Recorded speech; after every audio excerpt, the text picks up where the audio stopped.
And welcome back to Big Apple Hockey. I am your host for tonight, John Fulkowski, flying solo. And just wanted to talk about a big win for the New York Rangers against the Boston Bruins today on the Thanksgiving Showdown on ABC/ESPN telecast, if you will. But you know what time it is. You know what we're here to talk about. It's my usual. It's the good, the bad, and the ugly.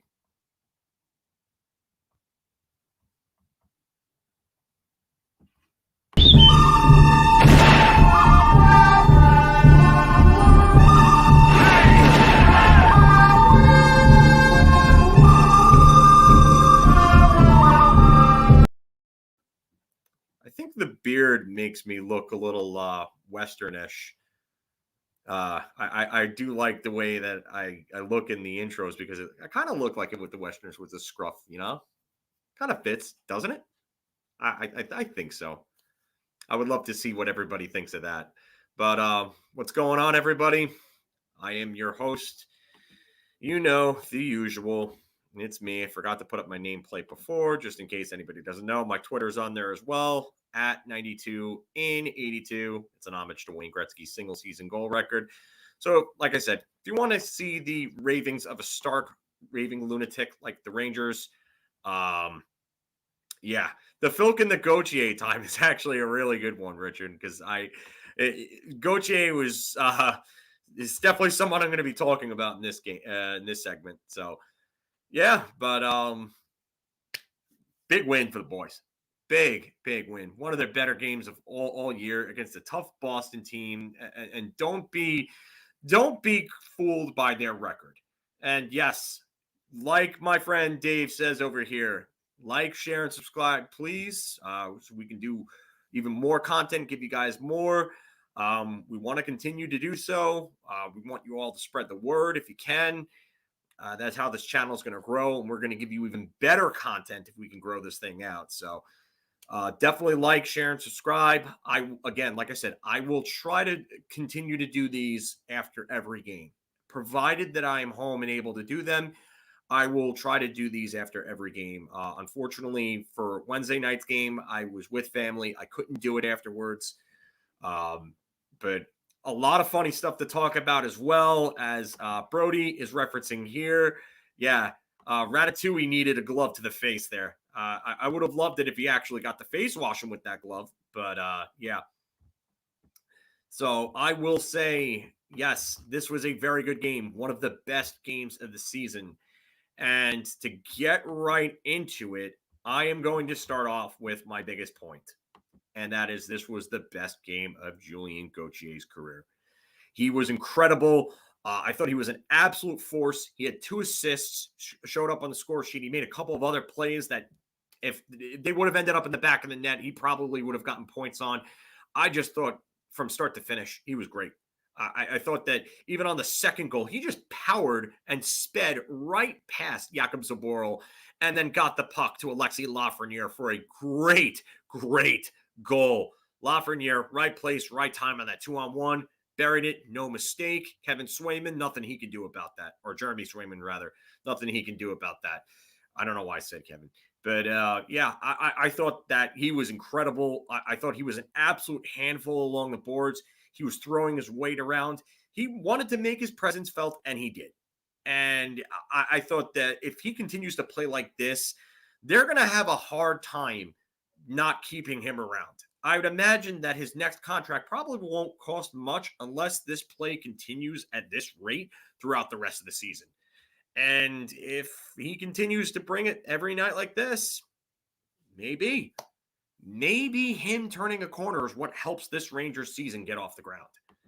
I mean, I'm seeing it just from in the comments. You guys are talking about that. The injury to Blais looks like a blessing in disguise. Maybe. You know what? It's sad, but it could be true. And I like Gauthier on both lines. So do I, Chris G. So do I. So do I. But it's amazing how this team has just come out and found a piece in Gauthier that has helped come in and help solidify the forward lines. He has done an absolutely incredible job there, and I thought this was the absolute best game of his career. Sticking with the offense, the top 9 was dominant. They could have had 4 or 5 more goals. I counted 4 chances in which the top line had to score but didn't score. There were 2 instances with Mika Zibanejad. He had a play in front where he just couldn't get the puck on net. He missed it just wide. It was a tie up in front. And then the other one was where the puck came out to him and he had an open net, but the puck, he just missed the puck and he would have buried it. He had an open net, open 4x6. So, yeah, him alone. Kakko had that one where Swayman absolutely robbed him. And then obviously Chris Kreider's Michigan. Everybody would have been talking about this. I mean, could you imagine if he hit that one? Oh my God. Yes, I would have lost it too. I did for a second because I thought he went in. I thought it went in. The Kreider lacrosse groove was all time. Who expected Chris Kreider to pull that out of his hat? I mean, like, you've got to be kidding me. And just another little point, just real quick about it. Yeah, we got Gauthier for Joey Keane. Joey Keane. Just remember that. That's a win right now. Strome had a wide open net too. That's another great point, Chris T. And you're right, Zibanejad, it just ain't going his way right now. But you know what? I would say the top 3 lines had chances that didn't go in. And if they would have converted on those, they would have blown Boston out of their own building. That's how good I think they played today, especially in the second half. They had some okay chances in the first, but I would say the first half of the game was, majority of it was Boston, vast majority. So, and I agree with this, David. Honestly, Gauthier makes them look more balanced because he can give you more offensively. It just makes you wonder why David Quinn wouldn't even give this guy a chance. Like, why? Colin Blackwell? Yikes. But yeah, I'm going to move on to our next point here. What else are you going to say about Artemi Panarin and Adam Fox? They're elite. They're just elite players. They've been so great almost all year. Breadman took a little bit longer to get his game going, but Adam Fox every game. Just give Adam Fox a Norris. Just going to say this. Give Adam Fox a damn Norris. Did you see the play he made on Pasternak? You're trying to go one-on-one on him? Yeah, nobody can escape the Quinn bin. You're right about that. Yeah, and amazing what a competent coach will do for young players. It really is true. But Adam Fox has just been phenomenal. He's been all-world defensively. The offense goes without saying. He's one of the smartest defensemen I've ever seen in my life. But just the defensive plays keep getting better and better and better from him. He made several great defensive plays, including one in the neutral zone that broke up an odd man rush, I believe, in the second period, around the middle of the second period, which I thought was amazing. It was along the far side boards, I believe. That was great.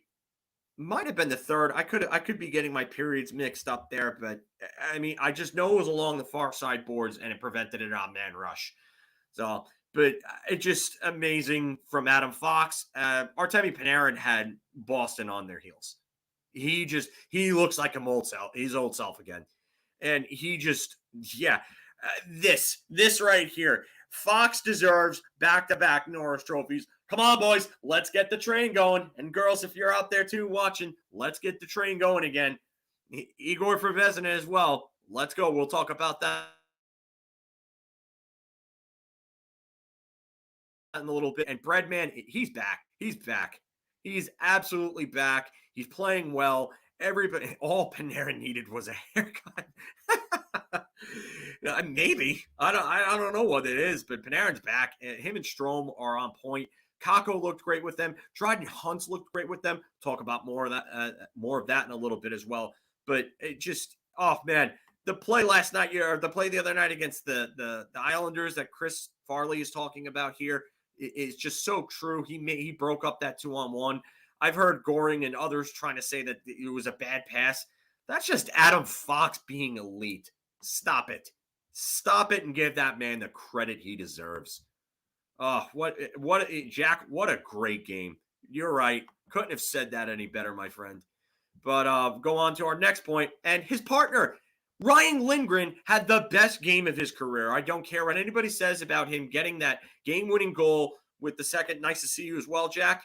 I don't care what anybody says about him getting the game-winning goal against Buffalo. That was great.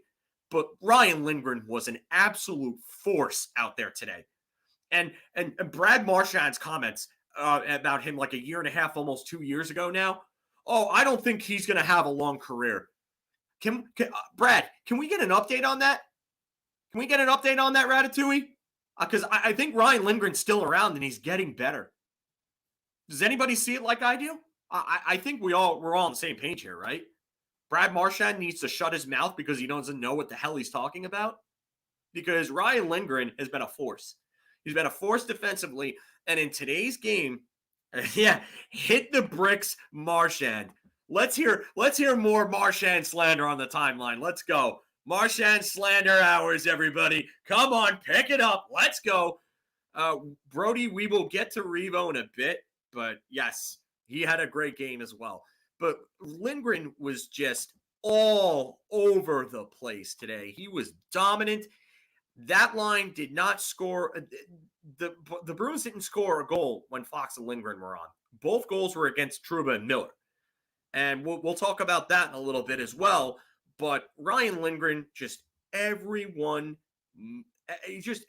he did today was with conviction. He moved the puck so well. He got the assist on the Dryden Hunt goal by putting a nice blast on net in a place where he could get a rebound. And this is absolutely the truth here. Lindgren's not only a very good defenseman, but he's the perfect fit to Fox. He is the perfect complement. It's like watching Leach and Bukaboom, but a smaller version of Bukaboom that can skate and move the puck better.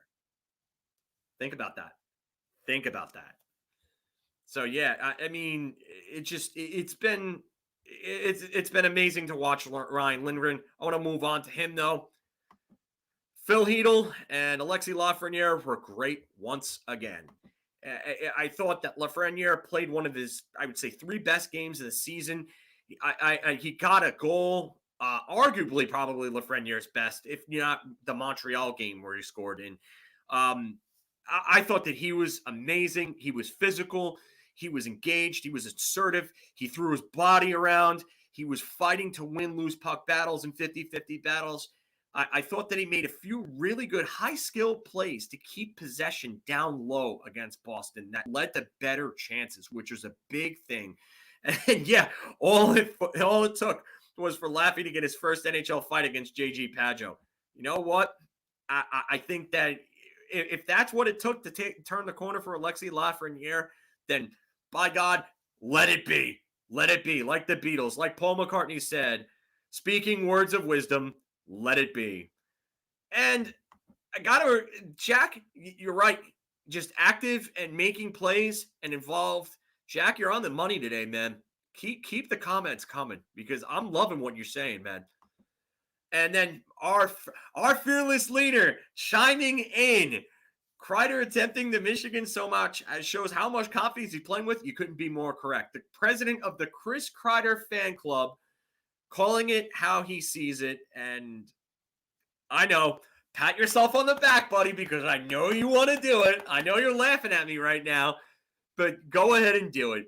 And yes, please like, share, and subscribe. Hit the like button. The likes generate more of the algorithms to get more of our videos in on everybody's pages.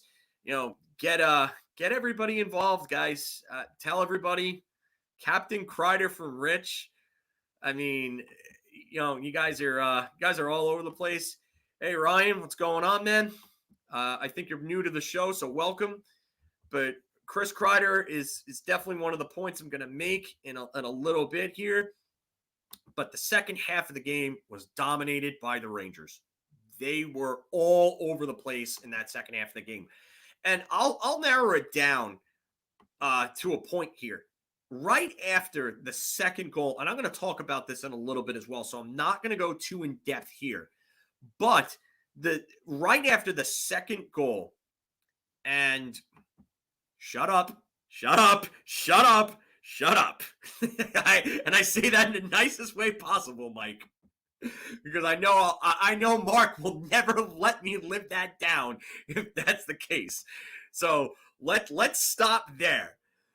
But getting back to the second half of the game, just they came back, and Gallant made an adjustment after the second Boston goal, and they just dominated the second half of the game from that second goal on. Miller, and this is another good point.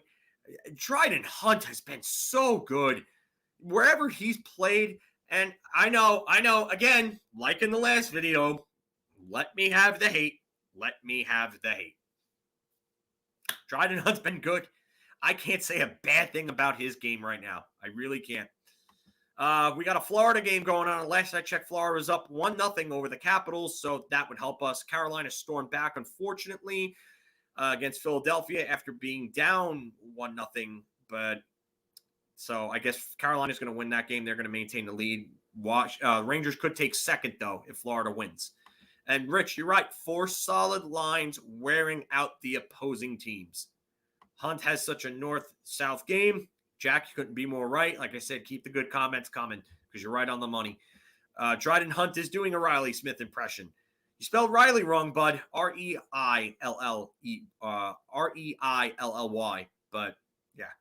No hate throw. Of course, I'm messing with you. But the Rangers look like they're starting to come together and click, and that's part of what happened in that second half. It's part of what happened. But I'm going to move on to my next point here. And that was the fourth line was great once again. I saw comments before talking about Ryan Reaves.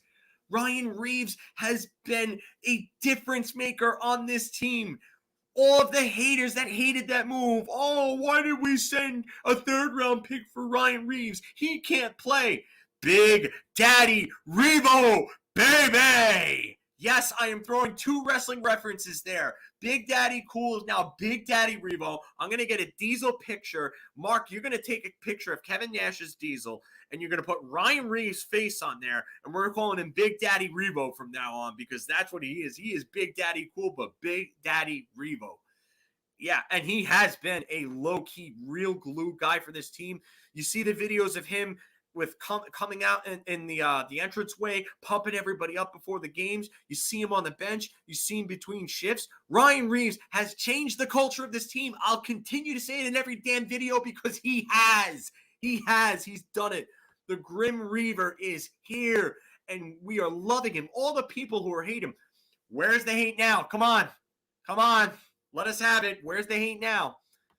And yes, if Hunt and Gauthier continue to play like this, you know what? They don't have to make a desperation move. I would still love to see a right wing addition because I think they could use the depth. But you know what? Jack, you're right. They may not have to if they continue to play like this. So, but no, Revo does not like to watch shootouts. Too much anxiety. Can't say I blame him there. Core, getting a Reeves jersey. Core, I want pictures, bud. I want pictures. You better post that in a group, all right? Because I want to see that. I want proof of purchase. I want you wearing it, the Soul Reaver. Yeah. Was it Anton Bleed that he hit before? And he just absolutely wrecked him. Oh, my God. Save my hate for Nemeth and Tenorti, who wasn't totally horrible this game. Nemeth was nah. I could live with or without him at this point. But I'm going to go on to the next point. And that is, we saw the comments before for Igor for Vezina. Igor kept the Rangers in it in the first half of the game. That was Igor. Boston dominated that first half, and Igor was equal to the task. Yes, they got 2 goals on Igor, but you know what? Neither were his fault, and Igor was solid. He made save after save that didn't go in. Even in the second half of the game, when Charlie Coyle had that point-blank slot chance where it was left alone on the pass from Nick Foligno from behind the net. And yes, Igor gave them a chance to redeem themselves. I don't know what you did, Jack. I don't know if you're eating your Wheaties or whatever, but you're on the money today, man. You're on the money. Whatever you're doing, you could probably help me out today because you and I are just like this today. I love it. But Igor gave them a chance to win that game, and they came back and they won that game after a slow start. More on that again in a little bit, but Igor was phenomenal. You ate what Gauthier had, you must have, because Gauthier was all over the place today. So you can't say enough about Igor like Hank was. He's there. Brody, on the money, man. On the money.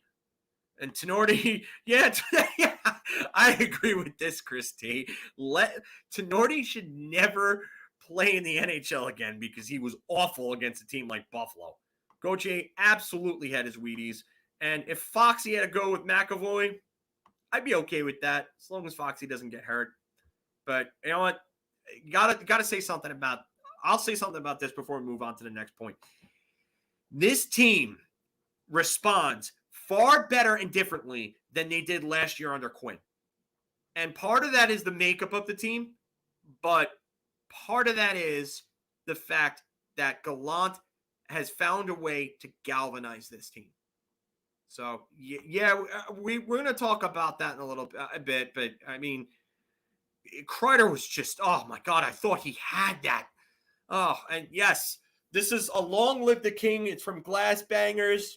They do limited run shirts. So this was limited. I had to get it when it was available because I absolutely love this shirt, but I do need one. It says the Tsar is here is what it should say. Not Long Live the Tsar, but the Tsar is here. Like the champ is here, like Muhammad Ali or John Cena. The Tsar is here. And Jason, what's going on, my brother? Yes, my Thanksgiving was good. By the way, hope you guys all had a happy Thanksgiving. Forgot to say that before. Hope you guys all had some good food. I have another one to go to tomorrow night for a friend who I'm very close with, his family. Love them. They're like second family to me. They treat me so well, so I'm happy to be going tomorrow night.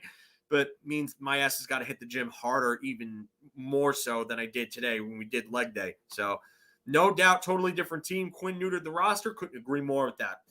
David, I'm liking this. I don't want to see McKay. I really don't.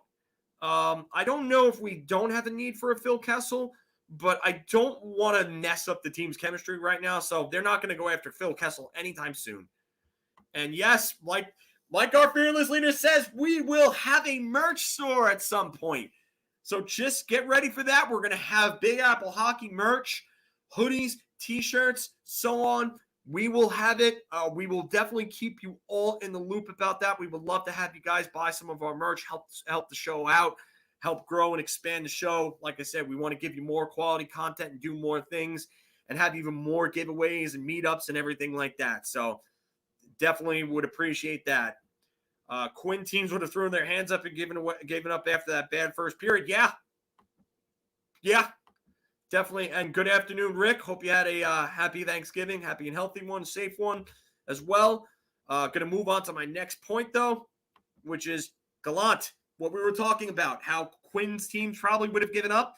Another adjustment from Turk after that second goal, and the boys absolutely respond, start buzzing, come back, and win that game. You can't tell me that a David Quinn team would have won this game. You can't. You just can't because they wouldn't have. Oh, my God. Jared McCann would actually be an interesting one, Core. I saw this and I had to, Chris, I will answer this after I get done with everything, but I definitely will answer that for you. Hey, what's going on, Dylan? What's up, buddy? But,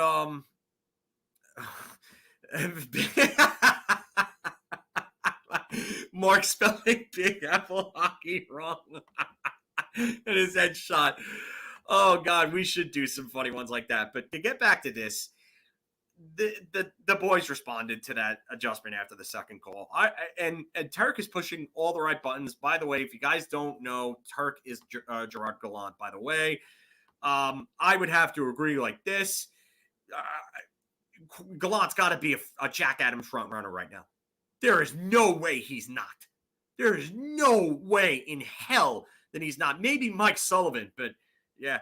Shut up and take my money? Yes, that would be awesome if we could get that shirt. Please. And David, you're right. Quinn's teams, I think they would have just tuned Quinn out, and that would have been it. I see that Gallant knows how to push the right buttons with the guys. He did it again today. The boys responded, and they came back, and they took over the second half of that game. The second that second goal was scored, too many seconds in here, but the second goal was scored, that next shift, they came out with a purpose. They came out with a vengeance, and they just came out flying. Boys were buzzing, and they came back, and they won the game. Gallant for stash of the year. I think that stash makes him look more intimidating. So, but yes, I'm going to get on to the next point here. And that that Nils quietly played the best game of his career. I don't know what you guys thought of Nils, but I thought Nils played the best game of his career. I thought he was just terrible. At some points, like there was a time where he was just really bad, and he kind of rebounded from that, but he's come back. He's really come back strong.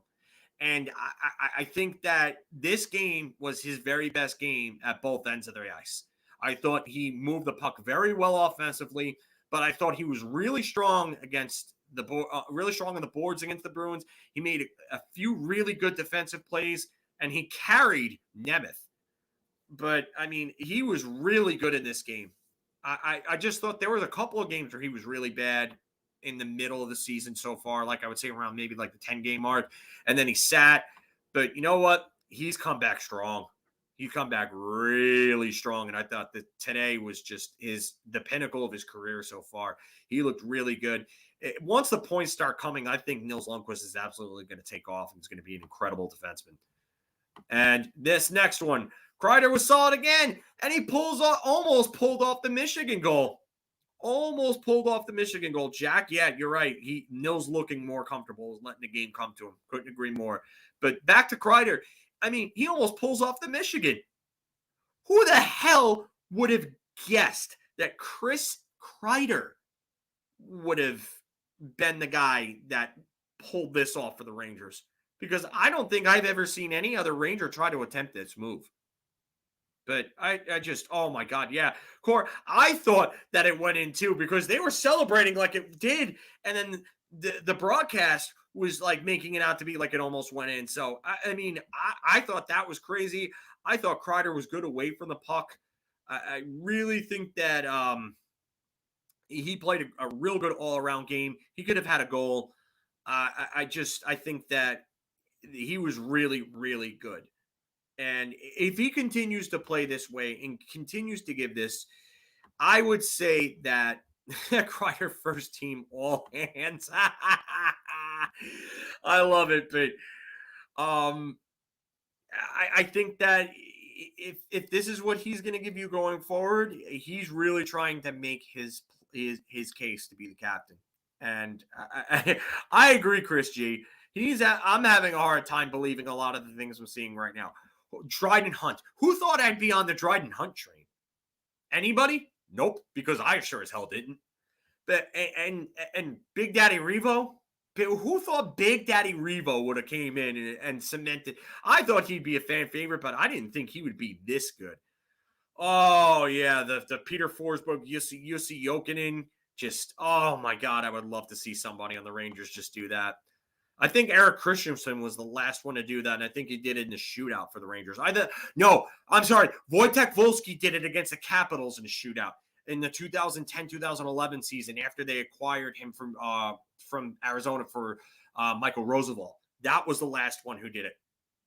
Yeah, so Wojtek Wolski, how about that name for a blast from the past? But I'm going to get to the ugly because I didn't have any bad, even though I should probably throw Patrick Nemeth in the bad because I didn't think he had a particularly good game, but I didn't think he had a terrible game. He was kind of meh, bordering on bad, but he would be the closest thing I would say to something bad. Although he kind of played damage control today. It wasn't like there wasn't too many glaring turnovers. Polish name. Hi, Polish name. I relate to Wojtek Wolski. Yep. Thomas Capelli. You know what? we're going to talk about this in a bit, and welcome to Capolini. Wow, I'm sorry. I totally misread your last name. I apologize. And that's as somebody who's had his last name butchered by so many people over the years. So I definitely apologize for that, Thomas. And welcome to the show, because I don't think I've seen you before. But yeah, Patrick Nemeth. Yeah, that's a good one, Mike. I like that. But to get back to the ugly part of it, Trouba and Miller had their worst game in a while. Directly responsible for both goals against. Jacob Trouba was responsible to the... No, Brody, that's not bad grammar, calling someone's name wrong. That's not bad grammar. That's just me misreading it. Stop, instigator. But Trouba and Miller had their worst game in a long time, I thought. I would say since the game before the Florida game against Calgary, where they got absolutely destroyed. But they had played so well up until this game, and then this game comes along, and they looked like they were just overpowered by Boston's speed and forechecking pressure.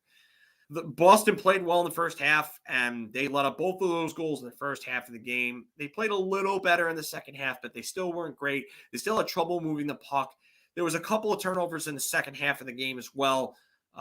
Yeah, Brody, you're getting a misconduct here for an instigator, boy. You're getting an instigator penalty. 10 minutes, Brody, instigator. Get a whistle here. Yeah, my whistle's not great, so yeah, even Ness threw Miller under the bus for that goal, and that's right. He had every right to throw Miller under the bus because he was completely out of position on it. He left his spot down low where he should have been to go up top towards the top of the face-off circles and let Bergeron wide open. Yes, he makes too many mistakes. He makes mistakes. And you know what? He limited them in the prior, I would say, 7 games before this. Like I said, from the Florida game on, I thought Miller was very good, playing some of the best hockey I'd seen him play since the first half of last season. But Miller was not the same in this game. And he looked like just a brain fog he was playing with. Trouba was out of position on the second goal as well. He kind of left, I believe, who made the pass across? Was that Marchand that made the pass across? Yeah, it was Marchand that made the pass across to Bergeron. It was kind of a tic-tac-toe down low. And yeah, Keandre Miller just made a bad play on this. And you're right, David. They can look so great in some games and then so bad on those second ones. In another sense, I mean, yes, he's still a kid, Rich, but again, like I said, just a bad game from them. I would say that if anything, they need to rebound in their next game. This was just not a good game from them. Thankfully, the Rangers came out on top, but I expect better from the two of those guys. And the previous 7 games proved that they could play a hell of a lot better than this. So to get on to my next point, we only got a couple more. The Rangers need to win more faceoffs. I've been saying this all year. They won some key defensive faceoffs, especially on the penalty kill. They won a couple of them. Defensive zone draws. I mean, even late in the game, they won a couple that they needed, but you got to win more faceoffs. I get Bergeron's one of the best in the league. He's going to take a lot of draws. And you know what? They have a couple of other guys that were really good in there on the faceoffs as well. I mean, if you look at their team, Erik Haula, I believe, is, let's see here, faceoffs 1. Where was it before? I was looking at it. Okay, so Bergeron's won 209 compared to losing 119. Erik Haula's won 87 compared to 74, lost 54%. Thomas Nosek is another one. 82-1 to 65, lost for 55.8%. Jack Studnicka, 11-1 to 10, lost 52.4%. The other guys really aren't guys who take a lot of faceoffs, less than 10 faceoffs taken from the rest. But the Rangers have been, yes, it's been an issue for years. And I was going to say this season too. I said it in the post. It's been decades since they can win faceoffs. Can we have Mark Messier and Sergei Nemchinov to help this team out, please? Because Sergei Nemchinov would help Brody, yeah, again, it's just crazy just how this team cannot win faceoffs for whatever reason. It's got to change. It could be the difference between winning a key defensive zone draw and losing it and having lost it clean. And then there's a goal right off the faceoff that ends up helping them lose the game. So that's got to change. And again, as I've alluded to, first half of the game was dominated by Boston. Absolutely dominated. I thought that they swept walk again through another early I get it. It was an early game. You may not have the legs under you early on, but you got to come out with a better effort than that. And it's the second game in a row they did this against. Actually, looking back on their schedule, and because it's something that I've been keeping watch of, and since the Florida game, they kind of were. They were all right against Florida. They came out well against Columbus. New Jersey, they weren't bad, but they weren't great either. Montreal, they came out well against. Toronto, the first 40 minutes were not good, but again, that was the execution offensively. I thought the compete level was there. But the Buffalo game, they did not play well early on. The Islander game, they did not play well early on. The Boston game, they did not play well early on. So they need to come out with better starts than this. And that's something that I would want Gallant to address, because I don't know what it is, but 3 games in a row coming out like that, it's not a good sign. I thankfully, it didn't cost them the game, but you can lose a game that early, especially if you're just absolutely not there. You can lose a game that early. So you can't win one that early, but you can definitely lose one that early. So definitely let me know what you guys are all thinking, girls as well. If any of our female viewers and commenters are out there watching right now, do a little Q&A, see what you guys thought. I'll go back to, I believe it was Chris G was asking me about working out. What I do, by the way, is quick question. Here we go. How do you work out? Bro, split upper or push pull legs? What I was doing with my workouts basically today with legs was I did linear leg press. I did calf raises. I did leg curl for the hammies. Did leg extensions. My buddy does these things called crazy eights. So leg extensions. You do a full one, and then you do a one from the bottom and go halfway. And then you do you put your feet at halfway, and then you go up. And you do 8, and you do rapid fire. So you do 24 for a full set, 8, 8, and 8, and he calls them crazy eights. And they absolutely burn the hell out of your legs by the time you're done with them. So a little thing that I do is I raise up like standing. I stand up and I raise. I do like calf raises, like just manual calf raises without the weight on me, while I'm standing up between sets to kind of get the lactic acid burn away, which is good. We also did V squat machine. I actually hit a new record on V squats. Yeah, you know it, buddy. You've done it. You've done that with me. You don't like those at all. I know you don't. I put you through hell with those things. But I definitely snort and inject pre-workout shit into my veins, and I just go around gym screaming, "Let's go Rangers," like a stark raving lunatic. People look at me funny. I guess they're all used to it by now because I haven't gotten kicked out. So, but yeah, we did a lot of those, and then the last thing we did was what else did we do? We did the curls, the extensions, the V squat, the curls, extensions, V squat, calf raises, linear leg press. There was a 6th one that we did. I can't remember what the other one was, but we did those, and they're just they're brutal on the quads. That's why I love doing them, because skating is all quads, buddy. Skating is all quads. Yeah, so Laf is a lot less flashy out there than people want, but he plays hard and is a legit playmaker. You know what? The flash is going to come, Jack. It's going to come. He's getting more confidence. You could see it. He tried to make the through the legs move the other night.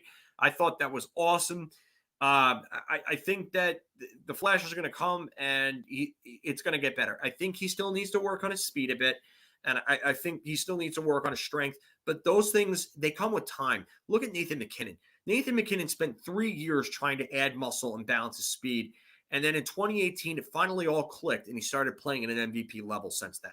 So I just patience. We need patience with Laf.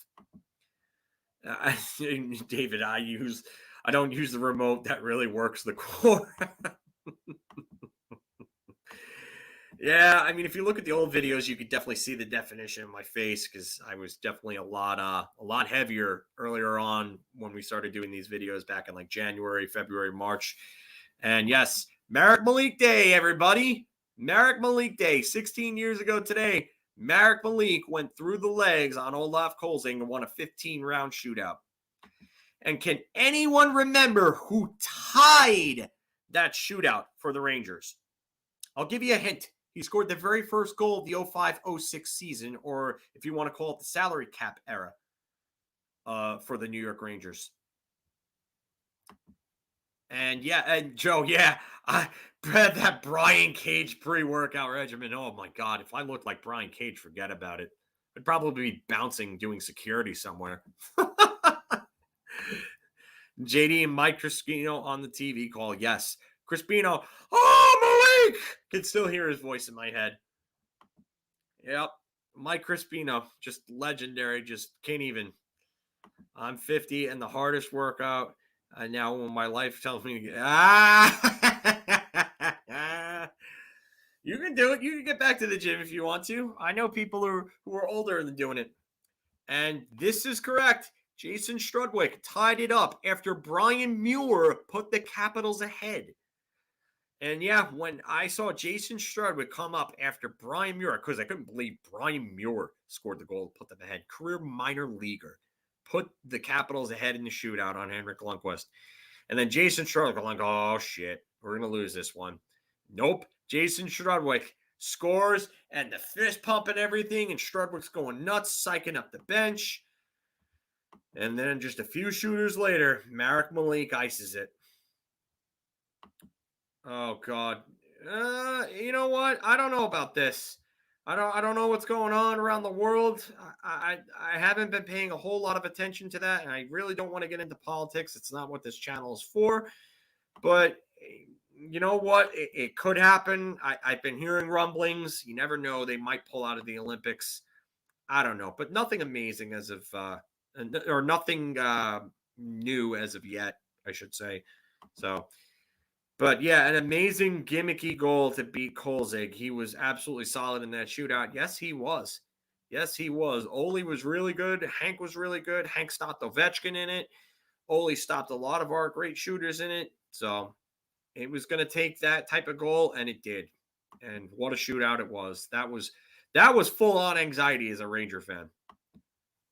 But I'm probably going to go to 7 o'clock. So we got another 17 more minutes. It's an hour-long video. And I just wanted to get on here and do my little wrap-up.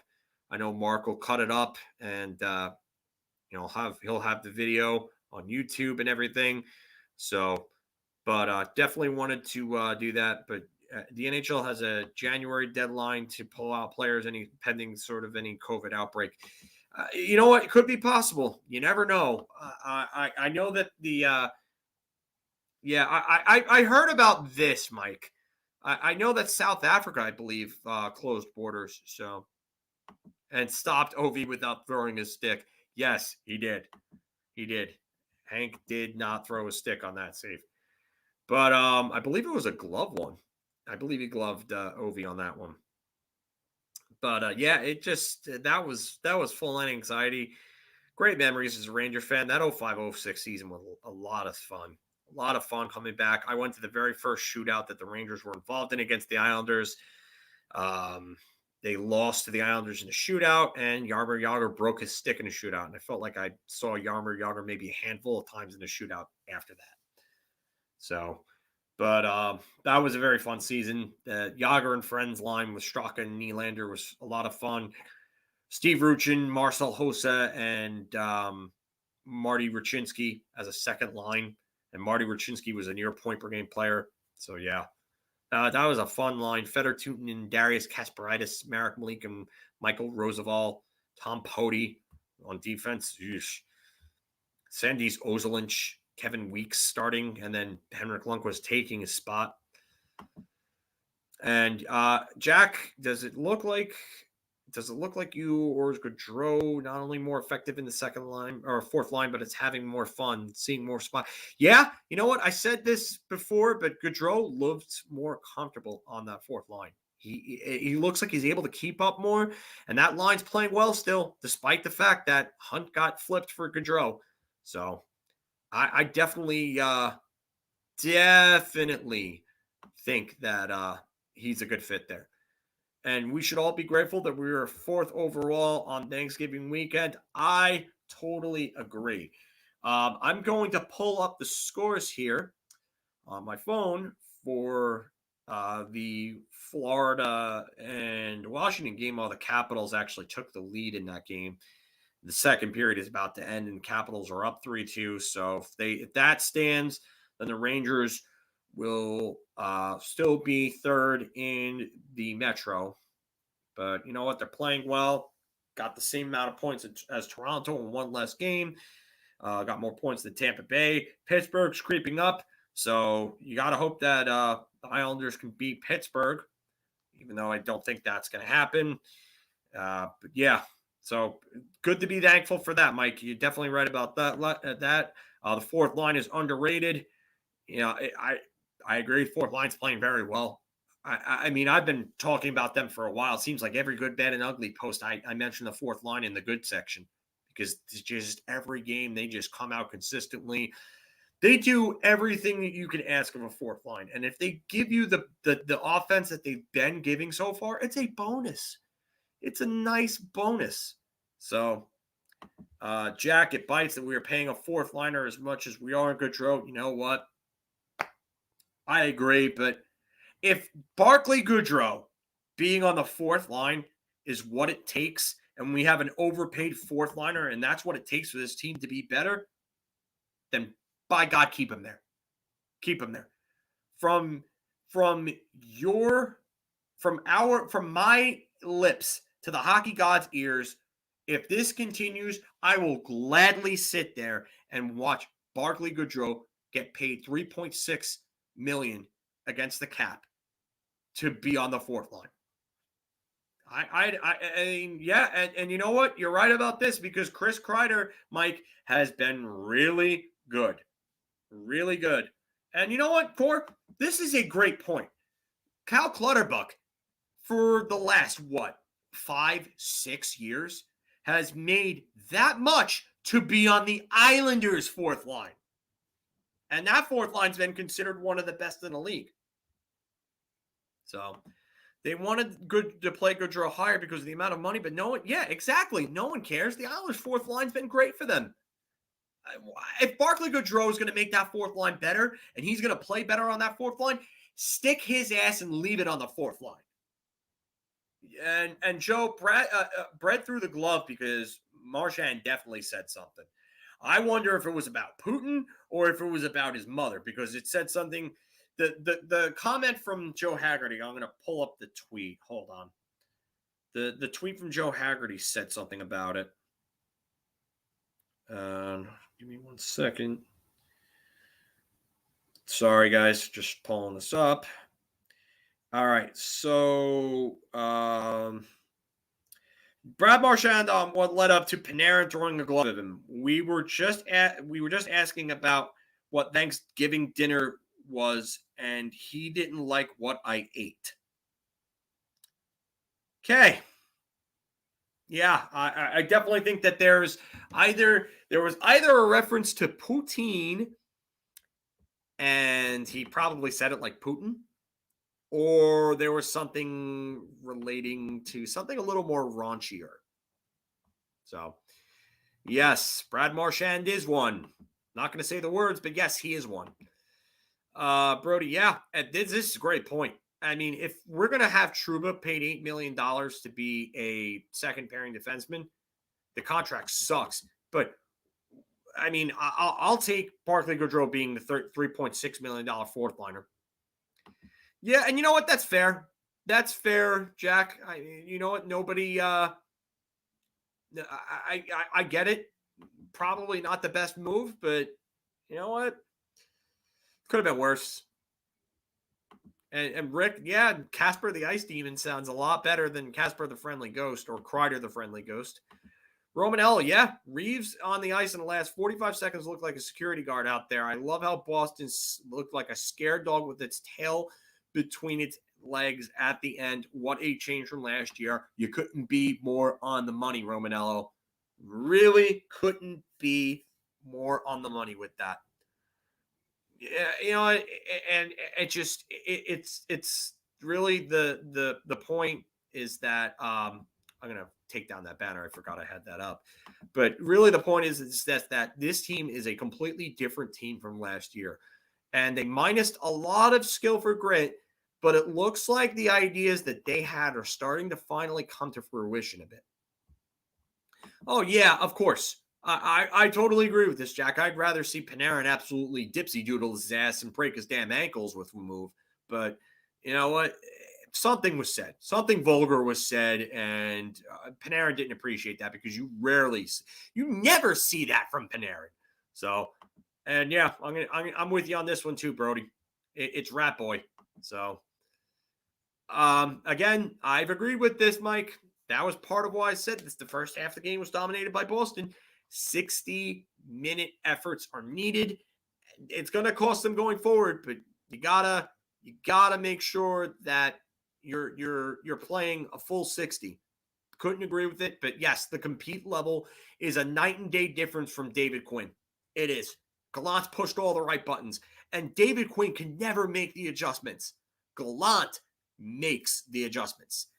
That is why he's a Jack Adams level coach, which goes into this comment from Coyote. Welcome to the show, by the way. Nice to have you. And good to see some outside perspective here with you being a Vegas Golden Knights fan.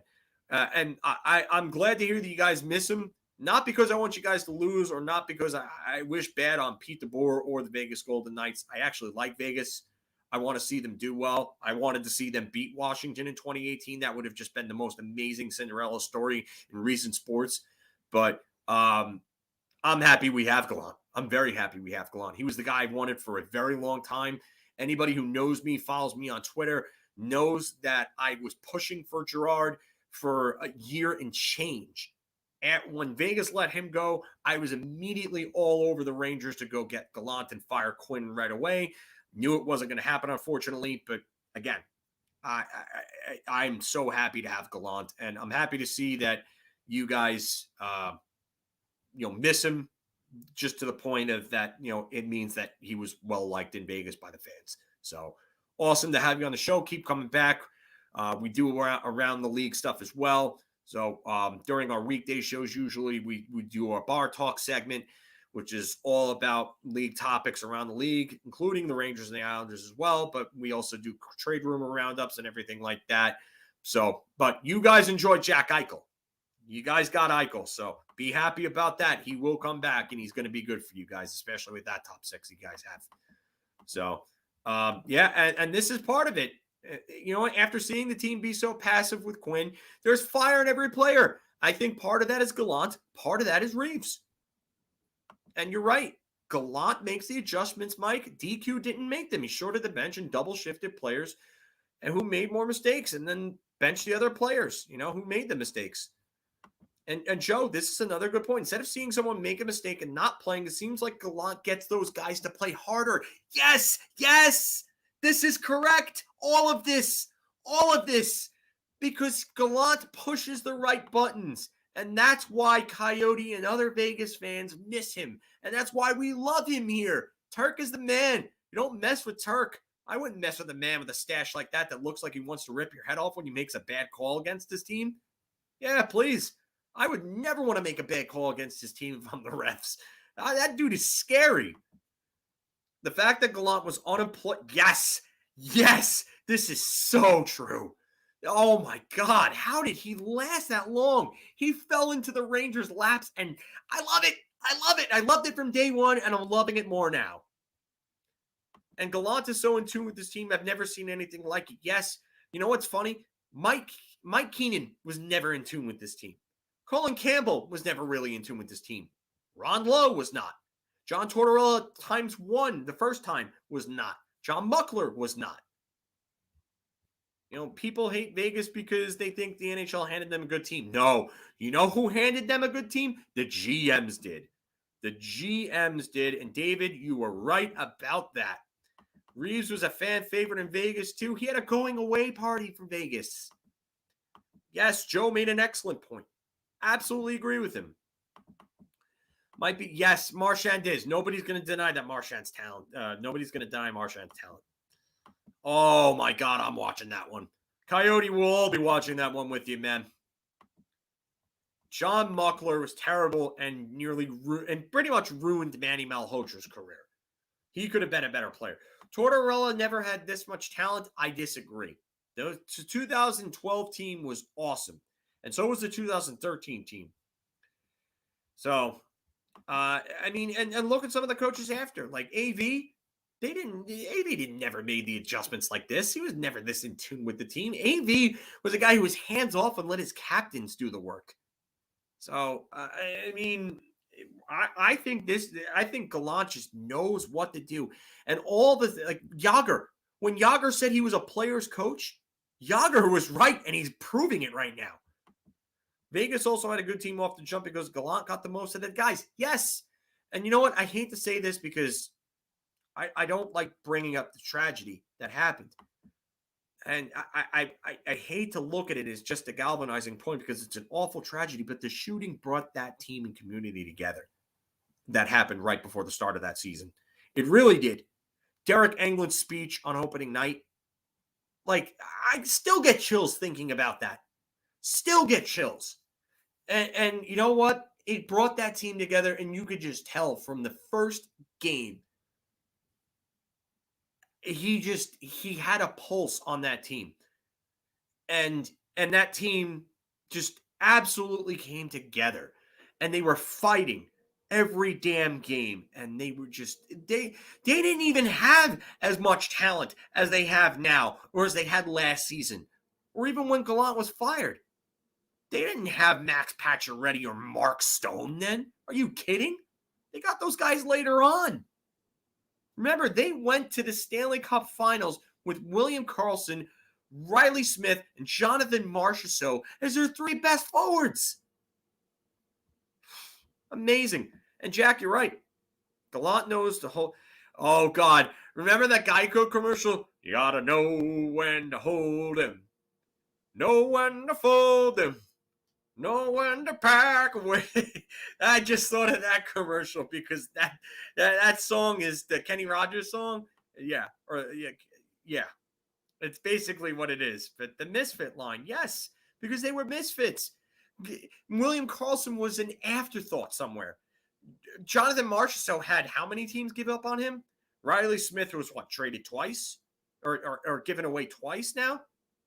So I do agree with this, Rick. I mean, we need someone who gets beneath the other team's skin. I think Dryden Hunt's done a damn good job of that. He's an annoying little gnat to play against, kind of like how Connor Garland was in that Vancouver game. So, and yes, Brody, Gallant's a player's coach. He's not afraid to stick up to management for them, and I love that. You know what? Management ego. Florida had some bad management. They really did. I think if they had the current management, I think he'd still be there. So, and yes, David, they did. But part of that was all that. The tragedy, Gallant, the team coming together, everything. So, looking back on it, the choice to opt for 6 A's by Gallant has been galvanizing, I think, for team culture. To a point, I agree with this. I was all for it because of the fact that I didn't want the Rangers, and I'm saying this verbatim, I didn't want them making a move that they had no conviction in. And naming a captain would have been a move that they didn't have conviction in, obviously seeing how, the process played out and everything. So they made a real wise choice by not going with a captain just for the hell of naming a captain, and they were better off for it. But I think the other parts of it, Jack, are one, Gallant himself, because I think that Gallant has really pushed the right buttons and is really giving these guys the opportunity to make mistakes. Kakko just came out and said it the other day. Kakko came out and said it in that interview in that finished paper. He said, I don't have to worry about making a mistake and being glued to the bench like he did under Quinn. And you know what? Julien Gauthier said that while Quinn was there. Like, how can you do that to your kids and expect them to develop? It's lunacy, absolute lunacy. And I think the other part of it is just the Reeves and Blais and Gaudreau and Hunt coming in and changing his team's culture. Most notably Reeves. Reeves has changed that locker room. I don't care what anybody says. I would have given Reeves an A because Reeves has been a leader. He's been an emotional and vocal leader. But you know what? And this is, again, another good point. He's held players accountable. Like, he held Lafreniere accountable for the bad play, and Lafreniere's responded well since. He had a couple of games where he didn't respond well right off the bat, but after, I think, maybe that second game after being demoted, Lafreniere came back and he's played real good since. You know, so, and yeah, he did bench Kakko after that. He did, and that was terrible. And you shouldn't have done that. The Calgary game where Kakko had that great game. And even Larry David said it. How do you bench Kakko in the third after he has the game of his career? How do you bench him? Larry David, if we didn't have enough of a reason to love Larry David for Seinfeld and Curb Your Enthusiasm, Larry David is a diehard Rangers fan that knows what he's talking about. Oh my God. How do you not love Larry David if you're a Ranger fan? So, but yes, David Quinn did that, and that was stupid. Gerard Gallant has not done that. And exactly, and if your coach is all over you like flies on shit for every little thing that you do wrong, he's even like a boss at work. Yes, perfect analogy, David. Perfect analogy. You see it. They're having fun. They're going out there. They're playing hard. Yes, Chris G, he is. If you haven't seen the tweet, if you haven't seen the video, it was the game against Calgary in the 1920 season where Kakko had the goal and the assist, and he got benched after that borderline BS call. I would say it's a bullshit call.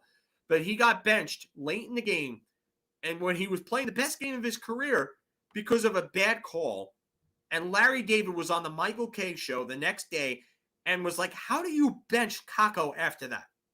How do you bench him after that? Even Larry David could see that Quinn was a bad coach.